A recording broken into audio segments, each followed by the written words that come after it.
ট্রাম্পের বৈশ্বিক শুল্ক আদালতে অবৈধ ঘোষণার পরও নতুন করে 15% শুল্ক আরোপে উদ্বিগ্ন ব্যবসায়ীরা।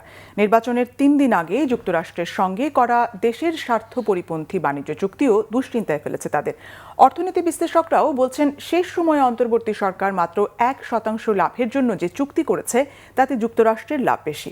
মার্কিন আদালতের রায়কে ভিত্তি করে নির্বাচিত সরকার এই চুক্তি পর্যালোচনার উদ্যোগ নেবে এমন পরামর্শ তাদের। আরও জানাচ্ছেন জিয়াউল হক সবুজ। ট্রাম্পের পাল্টা শুল্ক নিয়ে বিতর্ক থামছেই না। দেশটির আদালত পাল্টা শুল্ক অবৈধ ঘোষণার পরপরই নতুন করে 15% শুল্ক আরোপ করেছেন ট্রাম্প। এ নিয়ে ধোঁয়াশায় দেশের রপ্তানি খাত। Today I will sign an order to impose a 10% global tariff. সবচেয়ে বেশি ভাবিয়ে তুলেছে যুক্তরাষ্ট্র ও বাংলাদেশের মধ্যকার সাম্প্রতিক বাণিজ্য চুক্তি। 1638টি বাংলাদেশি পণ্যে শুল্ক ছাড়ের আশায় যুক্তরাষ্ট্রকে দেয়া প্রায় 7000 পণ্যে বিনা শুল্কে ব্যবসার সুযোগ দেওয়ার চুক্তি দেশের স্বার্থবিরোধী বলছেন ব্যবসায়ীরা। অলরেডি আমরা গ্লোবাল বেশ কিছু সাইটে কি জিনিস এই অ্যাগ্রিমেন্টে আছে যে এটা আমাদেরকে যথেষ্ট ভাবিয়ে তুলেছে। 1% বেনিফিটের জন্য এত বড় রিস্ক একটা দেশের জন্য নেওয়া, এবং আমরা ওভারঅল যতটুকু দেখেছি এটা বলতে পারি যে এটা কমপ্লিটলি ইউনিল্যাটারাল এবং আমাদের দেশের অর্থনৈতিক স্বার্থের পরিপন্থী একটি অ্যাগ্রিমেন্ট। অন্তর্বর্তী সরকার একেবারে শেষ পর্যায়ে এসে মাত্র ইলেকশনের 3 দিন আগে তারা এই যে অ্যাগ্রিমেন্টটা করেছে সেটার মধ্যে ভুল ত্রুটি যে অনেক রয়েছে সেটাতে কোনো সন্দেহ নেই।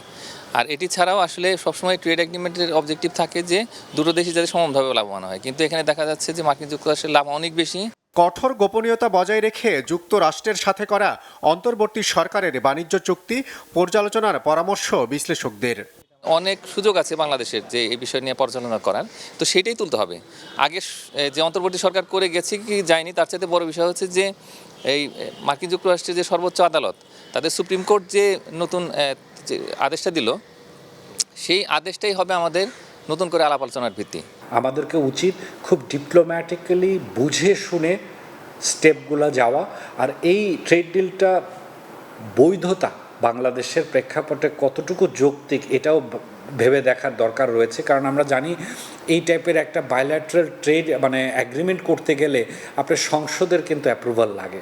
বাট কিসের জন্য কি পাওয়ার আশায় অন্তর্বর্তী সরকার এত তাড়াহুড়া করে তড়িজড়ি করে এনডিএ সাইন করে এটা করলো, এটা আমরা খুবই সন্দেহানের ব্যাপার। ট্রাম্পের পাল্টা শুল্ক অবৈধ ঘোষণার পর দুদেশের বাণিজ্য চুক্তি অবৈধ হয়ে যাবে কিনা সে বিষয়টি নির্বাচিত সরকারকে খোলাসা করার পরামর্শ ব্যবসায়ীদের। আদৌ কি এটা ইলিগাল হয়ে গেছে কিনা। জিয়াউল হক সবুজ, বাংলা ভিশন, ঢাকা।